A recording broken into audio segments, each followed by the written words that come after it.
The blade was already in the woman's hand. It was a small, sharp razor, shiny under the morning sun. It hovered over Isabella's head like a threat. Isabella knelt on the red earth inside the palace compound, her white mourning cloth already stained with dust and tears. Her hands were tied lightly with a black rope, not tight enough to hurt, but tight enough to stop her from running. Her long hair, soft, thick, and dark, fell down her back like a river. And the women of the village were not smiling. They held her shoulders. They held her arms. They held her head still. "Please," Isabella begged, her voice shaking. "Please don't do this. I am still his wife. I loved him. I still love him. Don't shame me like this." Nobody answered her with kindness. The elder women only tightened their grip. Behind them, a crowd had formed, men in caps, women in wrappers, young boys climbing trees to see better. Royal drummers beat slow. Heavy drums. Boom, boom, boom. The sound felt like a warning. Near the center of the compound was the royal coffin, big, dark, and decorated with gold patterns. It sat on a raised platform. Palm fronds and red cloth surrounded it. The chiefs and elders sat in a half circle, holding staffs and cowries, chanting words Isabella did not understand. They called it sacred. They called it tradition. To Isabella, it felt like punishment. "Begin," an elder's voice commanded. The razor touched Isabella's hair. A thin line of hair fell to the ground. Isabella screamed. Not because her skin was cut, no. Because something inside her broke. The women shaved again. More hair dropped. The crowd murmured. Some people nodded like this was normal. Some looked away, uneasy, but nobody stopped it. Isabella's head was now half-shaved, one side almost bare, the other side still covered with hair. She shook so much that her teeth clicked. Then something else happened. A sound came from the coffin. Not a drum, not a chant, not a cry. A knock, soft at first, then louder. Knock, knock. People froze. The drumming slowed. Boom, boom, then stopped. Even the wind felt like it held its breath. The women holding Isabella paused, their hands still on her shoulders. The razor stayed in the air. Another sound came, a long, rough breath, like someone who had been underwater too long. The elders stared at the coffin. One chief's lips began to tremble. Then the coffin lid moved, just a little. A thin gap opened at the side. Someone in the crowd screamed, "Spirit!" Another person shouted, "Run!" But nobody ran, because their legs suddenly felt too weak. The coffin lid lifted again, and then Prince Adekunle opened his eyes. His eyes were not cloudy. They were not dead. They were sharp, alive, and angry. He stared straight ahead, breathing hard, like he had just woken from a nightmare. Then he turned his head slowly, as if trying to understand where he was. He saw the red cloth. He saw the elders. He saw the shocked crowd. And then his gaze landed on Isabella, on her knees, with tears on her face, with her hair half-shaved, with a razor still waiting to finish the job. Prince Adekunle's eyes widened. His mouth opened. His voice came out low, broken and dangerous. "What are you doing to my wife?" The compound exploded into panic. Some elders fell face first into the dust. One woman dropped the razor like it was on fire. The drummers jumped back, knocking over a drum. People began to shout over each other. "Impossible! He is alive. It is a spirit. It is a curse." But Prince Adekunle did not look like a spirit. He looked like a man who had just been betrayed. He pushed himself up inside the coffin with shaking arms.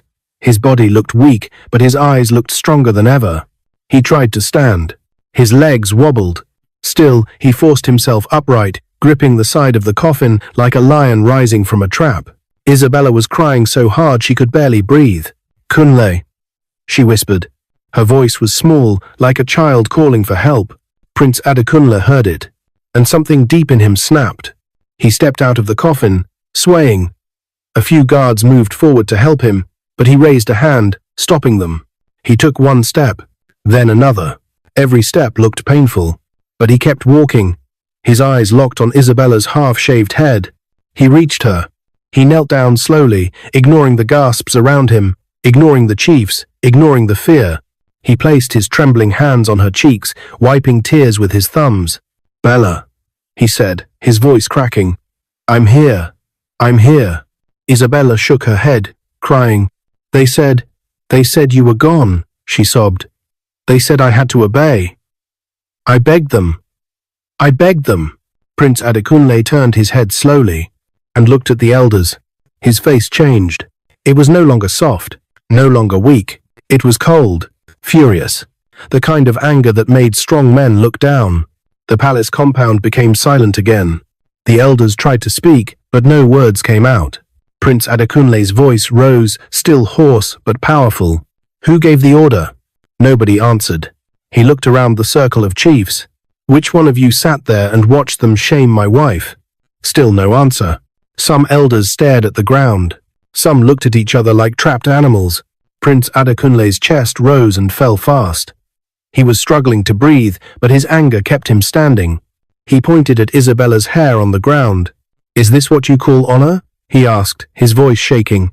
Is this what you call love for a prince? One elder finally found his voice. It was Chief Bamidele, the oldest man in the council. His beard was white. His eyes were deep, full of history. My prince, Chief Bamidele began carefully. It is our custom. It is what our fathers did. It is what the ancestors demand. A widow must. Prince Adekunle cut him off like a thunderclap. I am not dead. His words echoed, and for a moment, even Chief Bamidele flinched.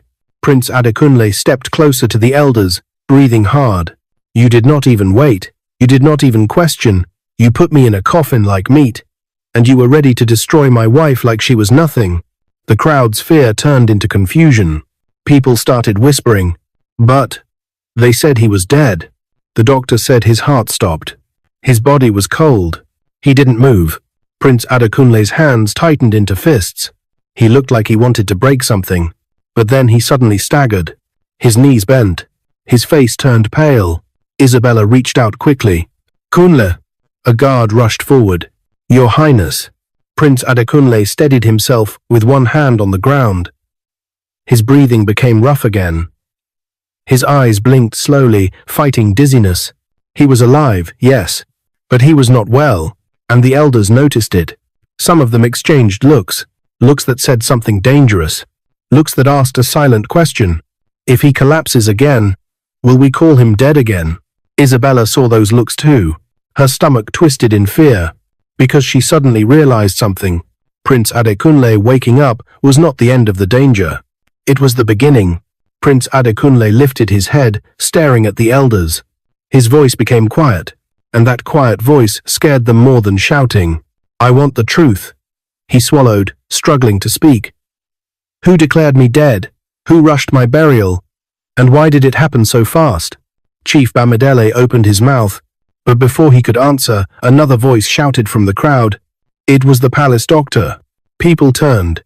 A young man pushed through the crowd. His name was Tunde, one of the palace servants. His eyes were wide, his face sweaty. He pointed toward the side of the compound. The doctor is running. Everyone turned again. And there, near the palace gate, was Dr. Salami, the royal physician. He was not walking. He was running. His robe flapped behind him as he tried to slip away into the crowd like a thief. Prince Adekunle's eyes narrowed. He stared at the doctor like he could see through him. Then he raised his voice, weak but commanding. Stop him. The guards moved fast. People jumped aside. Dr. Salami looked back once. His face showed pure fear. Then he ran harder. But the guards were stronger. They caught him near the gate. They dragged him back into the compound. Dr. Salami struggled. Let me go. I was only following. He stopped himself. His mouth shut too late. Prince Adekunle's head tilted. Following who? He asked slowly. Dr. Salami's eyes darted around. He swallowed. His hands shook. The whole village leaned in. Even Isabella stopped crying, because those two words were enough to change everything. I was only following. Following who? Prince Adekunle took one step forward, eyes locked on the doctor. Finish your sentence, he said. Dr. Salami's voice became small. I. Then he looked toward the elders, and the elders looked away. Prince Adekunle noticed. His jaw tightened. He whispered almost to himself. So it is true. Then he lifted his voice again. My wife was being shaved like an animal, and you people are hiding something bigger.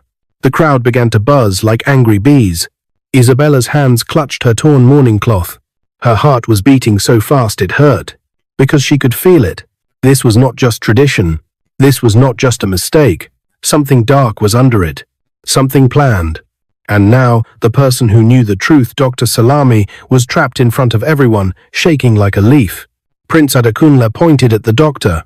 "Tell me now," he demanded, his voice rising. "Who told you to declare me dead?" Dr. Salami's lips trembled. His eyes filled with tears. And then, he whispered a name so shocking, so dangerous, that the elders all jerked their heads up at once. Isabella's breath caught in her throat. The crowd went silent. Prince Adekunle froze, because the name Dr. Salami said was not a stranger. It was someone close, someone inside the palace, someone who had been standing in the compound since morning, someone who was watching Isabella's humiliation like it was entertainment. Prince Adekunle's eyes slowly lifted toward that person, and his face twisted with heartbreak and rage. "You," he whispered. Silence fell heavy over the palace compound. Not the calm kind. This silence was sharp, thick, and dangerous. Every eye followed Prince Adekunle's gaze as it settled on the person Dr. Salami had named. It was Prince Adekunle's younger cousin, Adewale. Adewale stood near the elders, dressed in dark mourning clothes. He was tall, well-fed, and calm, too calm. His face did not show shock. It did not show fear. It showed calculation. Isabella felt her heart sink. "No," she whispered. "It can't be him." Prince Adekunle stared at Adewale, as if seeing him for the first time in his life. "You?" he said again, louder now. "You told them I was dead." Adewale lifted his hand slowly, pretending to be confused. "My prince," he said smoothly, "this is madness. You were cold. You were not breathing." The doctor said. Prince Adekunle cut him off. "I am not talking to liars," he said. His voice was weak, but firm. He turned back to Dr. Salami. "Say it again," Prince Adekunle ordered. "Say the truth in front of everyone." Dr. Salami fell to his knees. Tears streamed down his face. "I swear by my life," he cried, "it was Prince Adewale. He came to my house that night. He said if you woke up, the village would fall into chaos. He said the elders must act fast. He said your wealth must be protected." A loud gasp ran through the crowd. Adewale's face hardened. "You fool," he snapped at the doctor. "You want to die today?" Prince Adekunle raised a shaking hand. "Enough," he said. The guards moved closer. Prince Adekunle turned slowly, looking around the compound at the elders, the chiefs, the women, the crowd. "You all sat here," he said quietly. "You watched my wife cry. You watched her hair fall. And not one of you asked if I was truly gone." Chief Bamidele stepped forward, leaning on his staff. "My prince," he said, his voice heavy with age, "we trusted the doctor. We feared the ancestors. We followed what we have always done." Prince Adekunle looked at him with tired eyes. "And did the ancestors tell you to rush?" he asked. "Did they tell you to shave my wife before the sun even set?" Chief Bamidele opened his mouth. No words came out. Isabella slowly stood up, her legs weak. One side of her head felt cold where her hair was gone. The other side felt heavy. She stepped beside her husband. "I begged," she said softly, her voice breaking. "I begged you all. I told you I loved him. I told you he would not want this." Some women in the crowd began to cry. One young woman covered her face, but Adewale laughed. A short, dry laugh. "You see?" he said, spreading his hands. "This is the problem. Love. Soft hearts." Prince Adekunle turned sharply. "You laugh?" he asked. "You laugh while my wife bleeds inside?" Adewale's eyes flashed. "If you had truly died," Adewale said boldly, "the throne would not wait. The wealth would not wait. The people would not wait. Someone had to act." "And that someone was you?" Prince Adekunle asked.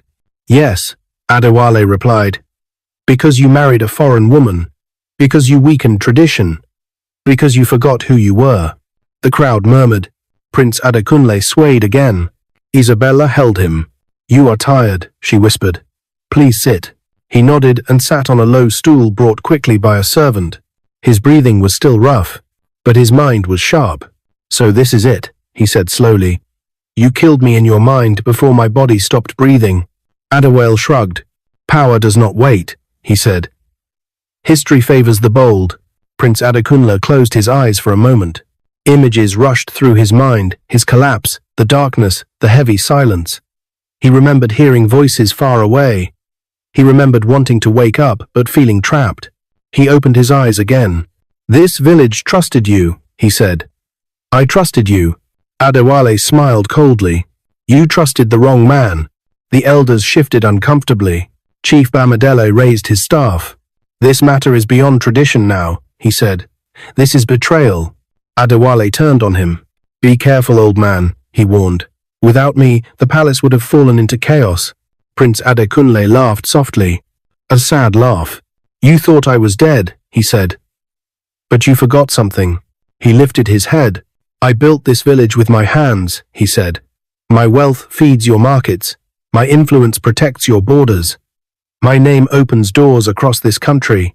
He pointed at Adekunle. And you thought you could step into my place like wearing another man's shoe. The crowd began to murmur louder now.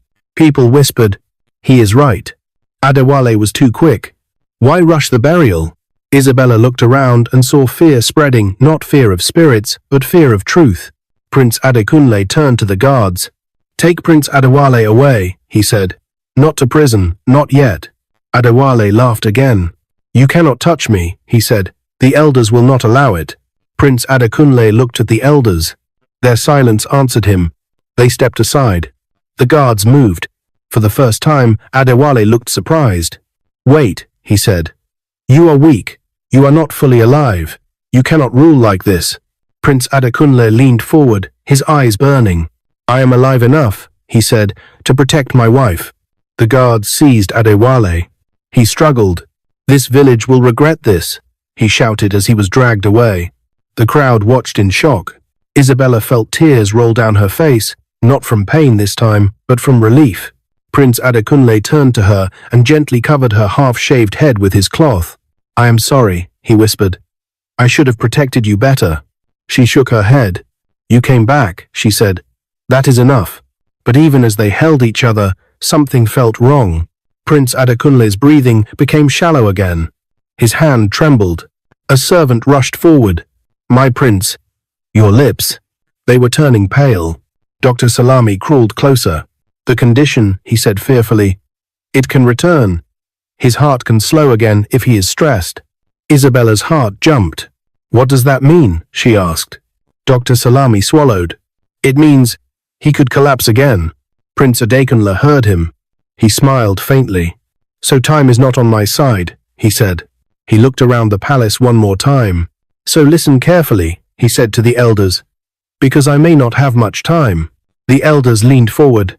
The crowd leaned in. Prince Adekunle took a deep breath. I want the burial stopped, he said. The rituals suspended.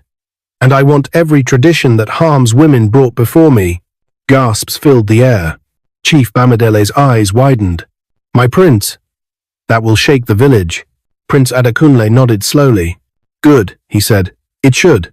Suddenly, his head dropped forward. Isabella screamed. Kunle. His body went limp. The guards rushed forward.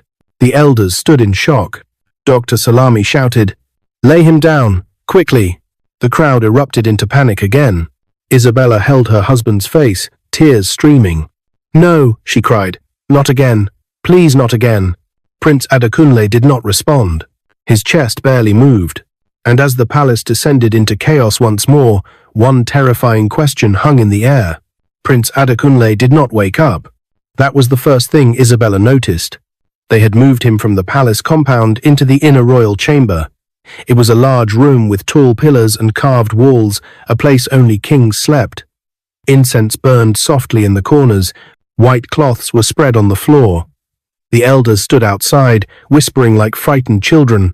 Inside, Isabella sat beside the bed, holding her husband's hand. It felt cold. Not dead cold, but close enough to make fear crawl into her bones. Kunle, she whispered again and again. Please open your eyes. Please. Dr. Salami knelt on the other side of the bed, sweat dripping down his face. His hands shook as he pressed his fingers to the prince's neck, checking for a pulse. There is a heartbeat, he said softly. Very slow, but it is there. Isabella let out a breath she did not know she was holding. But how long? She asked. How long before it stops again? Dr. Salami did not answer immediately. That silence was louder than any scream. Finally, he said, if he remains calm, if there is no shock, he may live. But if his body is pushed again, anger, stress, shouting, his heart may fail. Isabella looked at the door. Outside that door was noise, fear, anger, power, and tradition. She stood up slowly. Then nobody is coming in, she said. Dr. Salami looked up. My lady. Nobody, Isabella repeated. Not the elders, not the chiefs, not even Adewale. Her voice was soft, but firm. Dr. Salami nodded. I will tell the guards, he said. As he left the room, Isabella sat back down and placed her husband's hand against her cheek. You came back for me, she whispered, tears falling. I won't let them take you again. Outside the chamber, chaos ruled. The elders gathered in a tight circle, arguing in low voices. This has never happened before. The ancestors are angry.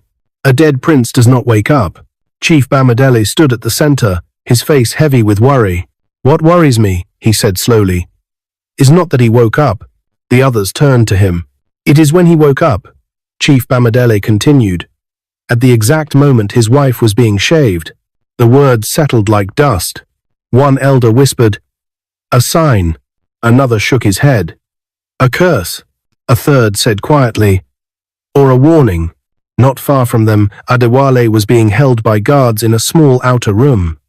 His hands were tied, but his posture was still proud. He smiled to himself. They think they have won, he murmured. One guard frowned. What is funny? He asked. Adewale leaned closer. You think a man who collapses twice in one day can rule, he said calmly. You think the elders will wait for him while the village shakes? The guard said nothing, but doubt flickered in his eyes. Back inside the royal chamber, Prince Adekunle stirred. His fingers moved slightly. Isabella gasped. Kunle? She whispered. His eyelids fluttered. Slowly. They opened. Isabella smiled through her tears. You're here, she said. You're safe. Prince Adekunle tried to speak, but only air came out. She leaned closer. Don't talk, she said quickly. Please. Just rest. But he shook his head weakly. No, he whispered. Listen. She hesitated. I heard them, he continued softly. Even when I was gone. I heard them. Hear who? Isabella asked. The elders, he said, arguing, rushing, planning. His eyes darkened. And Adewale. Isabella's jaw tightened. He did this, she said. He tried to take everything. Prince Adekunle closed his eyes briefly. I know, he said. That is why I must act, before my body fails again. Isabella shook her head. No, she said firmly. Your life matters more than power. Prince Adekunle looked at her. And your dignity matters more than tradition, he replied. She swallowed. He squeezed her hand weakly. Promise me something, he said. What? She asked. If I fall again, he said slowly, do not let them touch you. Do not let them shave you. Do not let them use my name to hurt you again. Isabella nodded, tears streaming. I promise. Outside, a loud voice rose. The elders demand to see the prince. Isabella stood quickly. No, she said. The door opened before she could stop it. Chief Bamidele entered, followed by two other elders. They bowed slightly when they saw Prince Adekunle awake. My prince, Chief Bamidele said carefully, we are grateful you breathe again. Prince Adekunle sat up with effort. Grateful? He asked quietly. Or afraid? The elders exchanged looks. We are concerned for the village, Chief Bamidele said. This situation has shaken the people. Prince Adekunle nodded. As it should, he said. Chief Bamidele cleared his throat. There is talk, he said. Some believe you should rest and allow the council to guide the village. Temporarily. Isabella stiffened. Prince Adekunle smiled faintly. So, he said, you want to rule while I lie here breathing? No, Chief Bamidele said quickly. We only want stability. Prince Adekunle's voice sharpened. Stability built on what? He asked. On shaving women? On lies? On rushing burials? Silence. I will not step aside, Prince Adekunle continued. Not now, not ever. Chief Bamidele's face hardened slightly. My prince, he said. The ancestors. The ancestors did not tell you to humiliate my wife, Prince Adekunle cut in. You chose that. The elders shifted. Prince Adekunle leaned back against the pillows, breathing hard. Leave me, he said. All of you. Chief Bamidele hesitated, then bowed. As you command, he said. As they left, Isabella noticed something strange. Chief Bamidele did not look angry. He looked thoughtful, and that frightened her. Later that night, rain began to fall. Soft at first, then heavy. Thunder rolled across the sky. Inside the palace, Isabella sat beside the bed, watching her husband sleep. His breathing was uneven. She reached out and touched his chest. Still beating. Still there. A servant hurried in quietly. My lady, she whispered. Someone wants to see you. Who? Isabella asked. The servant hesitated. Chief Bamidele. Isabella's heart skipped. She stood. Tell him to wait. She looked at Prince Adekunle one more time, then stepped out into the hallway. Chief Bamidele stood alone, his staff resting against the wall. My daughter, he said gently. I came not as an elder, but as a man. Isabella folded her arms.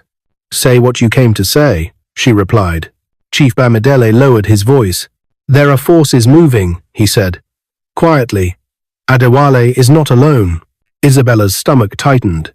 What do you mean? Chief Bamidele looked around, then leaned closer. Some elders believe the prince's weakness is a sign, he whispered. They believe the throne must be protected, even if it means removing him. Isabella felt cold. You mean killing him, she said. Chief Bamidele did not deny it. Protect him, he said softly. Because tonight, someone may try to finish what they started. Isabella's breath caught in her throat. Before she could respond, a loud crash echoed from the inner chamber. She turned and screamed, because inside the room, Prince Adekunle's bed was empty. The sheets were disturbed. The window was open, and the guards outside shouted in panic. The prince is gone. The shout tore through the palace like thunder. Isabella rushed back into the chamber, her heart slamming against her chest. The bed was empty. The white sheets were pulled aside, as if someone had been lifted in a hurry. The window stood open, rain blowing in, soaking the floor. No, no, no, Isabella whispered. She ran to the window and looked out. Below was darkness. Torches moved like fireflies. Guards shouted orders. Feet ran in every direction. Chief Bamidele entered behind her, breathing hard. I warned you, he said softly. They have made their move. Isabella turned on him, anger flashing through her fear. Who? She demanded. Who took him? Chief Bamidele shook his head. I do not know for sure, he said. But I fear the answer. Outside, the palace was in chaos. Some guards searched the gardens, others blocked the gates. Drums beat fast now, not ceremonial, but alarm drums. Boom, boom, boom. Isabella wrapped a cloth around her shoulders and ran outside, ignoring the rain. Kunle, she shouted. Kunle. No answer. Near the old mango tree, she saw a group of guards arguing. He was carried toward the forest. No, toward the shrine. I saw elders with him. Isabella's breath caught. The shrine, she whispered. The old ancestral shrine sat deep in the forest, a place used only for serious rituals. It was where elders met when they believed the ancestors demanded blood, sacrifice, or judgment. Her knees weakened. Chief Bamidele came up beside her. That is where they will take him, he said grimly, to decide his fate or end it. Isabella turned and ran. She did not care about rain. She did not care about mud. She did not care about tradition. She cared about one thing. Her husband was being stolen again. Behind her, Chief Bamidele shouted for guards loyal to the prince. Follow her, he commanded. Protect the prince. Only a few guards moved. Others hesitated. Some looked away. Fear had divided the palace. At the forest edge, Isabella slowed, struggling to breathe. Her sandals slipped in the mud. Branches scratched her arms. A torchlight flickered ahead. Voices. Low. Urgent. She crept closer and hid behind a tree. There she saw them. 4 elders. 2 guards. And in the middle, Prince Adekunle. He was being carried on a wooden stretcher, his body limp, his head rolling slightly with each step. Alive, but barely. Isabella covered her mouth to stop herself from screaming. Chief Adeyemi, one of the strongest elders, spoke sharply. "We must hurry," he said, "before the people wake fully." Another elder replied, "What if he wakes again?" Chief Adeyemi scoffed. "Then the ancestors will silence him permanently." Isabella's blood turned cold. She stepped forward without thinking. "Stop!" Her voice cut through the forest like a blade. Everyone froze. Torches swung toward her. Chief Adeyemi's eyes widened. "The foreign wife," he said. "How did she?" Isabella walked forward, rain dripping from her hair, her half-shaved head uncovered and proud. "You will not touch him," she said. "Not again." The elders exchanged looks. "This is sacred business," Chief Adeyemi said. "You have no place here." "He is my husband," Isabella replied. "That is my place." Prince Adekunle groaned softly. Isabella rushed to his side. "Kunle," she cried. "I'm here." His eyes fluttered open slightly. "Bella," he whispered. The elders stiffened. "He is waking," one hissed. Chief Adeyemi raised his hand. "Finish it," he ordered. One guard stepped forward.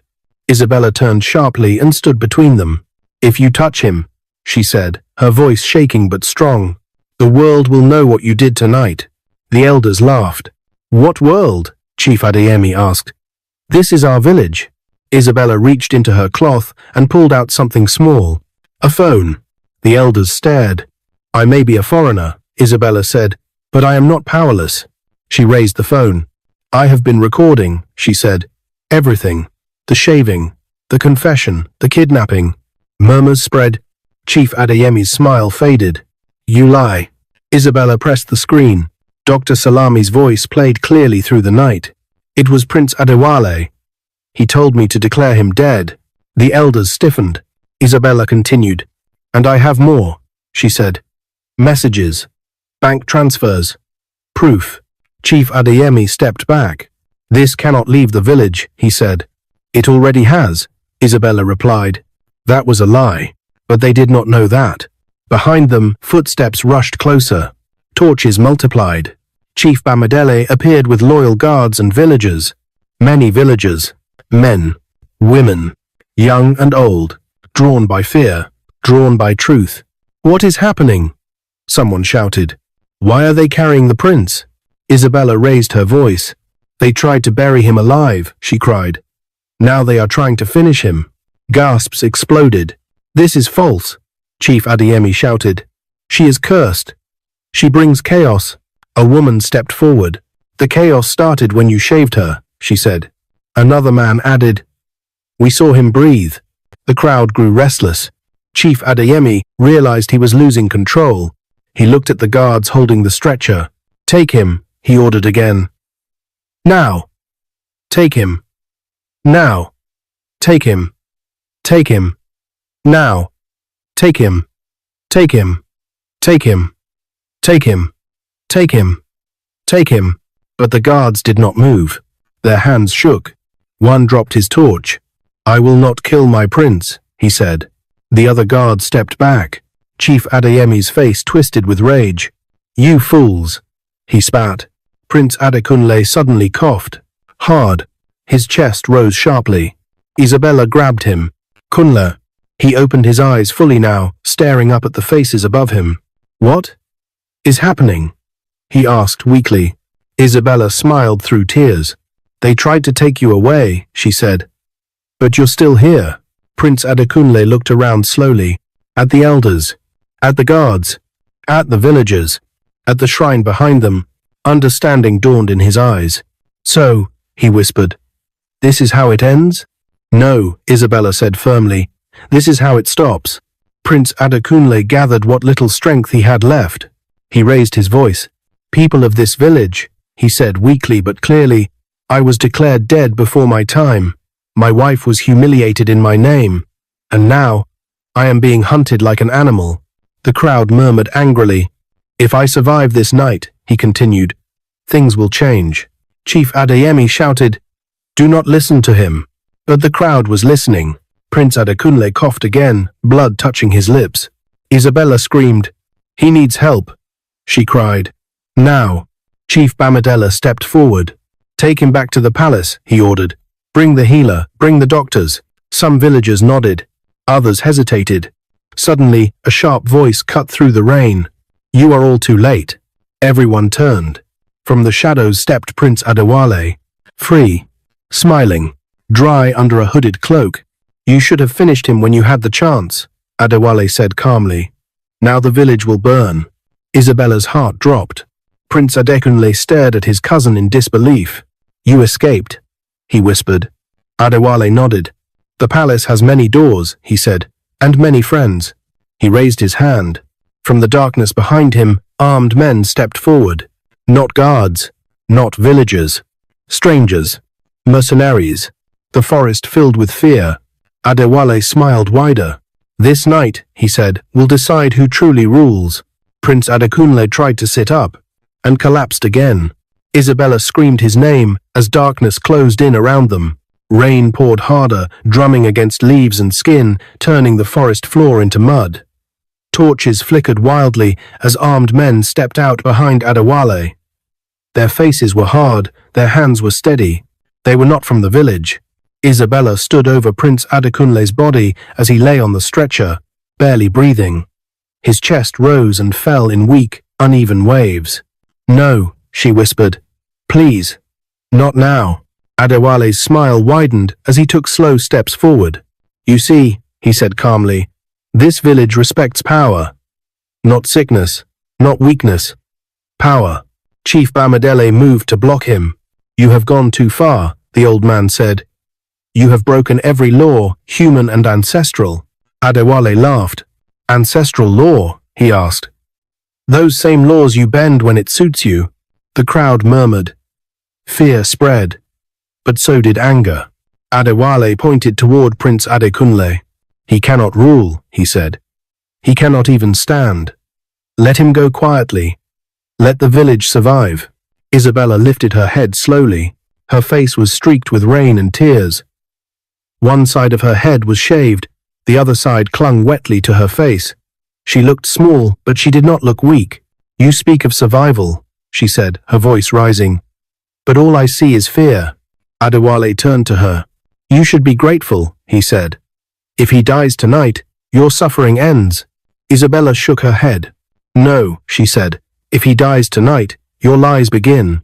She reached into her cloth again and raised her phone high. "I sent everything," she said.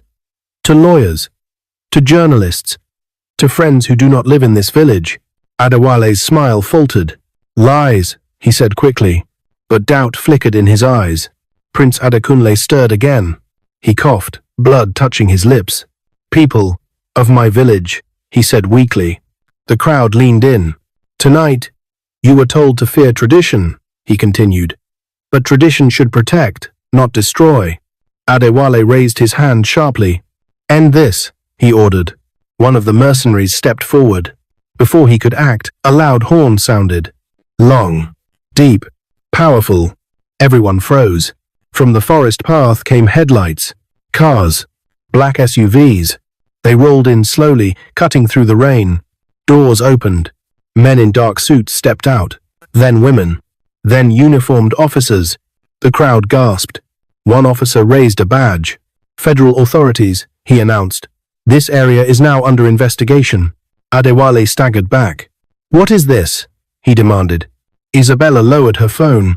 "My world," she said quietly. The officer continued. "We have evidence of attempted murder, conspiracy, and illegal seizure of royal authority." He pointed at Adekunle. "Prince Adekunle, you are under arrest."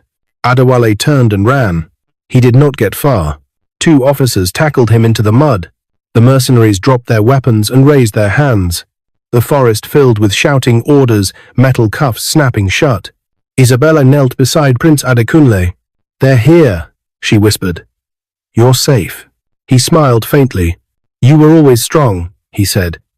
"I just didn't know how strong." Doctors rushed forward with equipment. Oxygen, monitors, hands working fast. "We need to move him now," one said.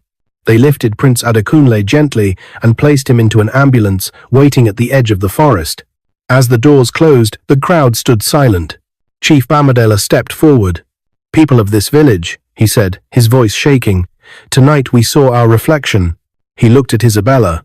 "And it shamed us." Days later, the village gathered again, this time in daylight. No drums of fear, no razors, no ropes. Prince Adekunle had survived. Weaker, thinner, but alive. He stood with Isabella by his side, her head now wrapped in a proud cloth. Adewale was gone, taken away to face justice beyond the village. Prince Adekunle raised his hand. "Tradition is not evil," he said, "but tradition without compassion becomes cruelty." He looked at the elders. "No woman will ever be shaved in my name again," he said. "No ritual will harm in silence." The crowd nodded. Some cried. Some bowed. That day, the burial rites were ended. The coffin was burned, not as a funeral, but as a symbol of death that failed. And from that moment, the village understood something new, that sometimes the dead must rise, not just to breathe again, but to wake a people from old sleep. If you like this story, comment, share, and subscribe to our channel for more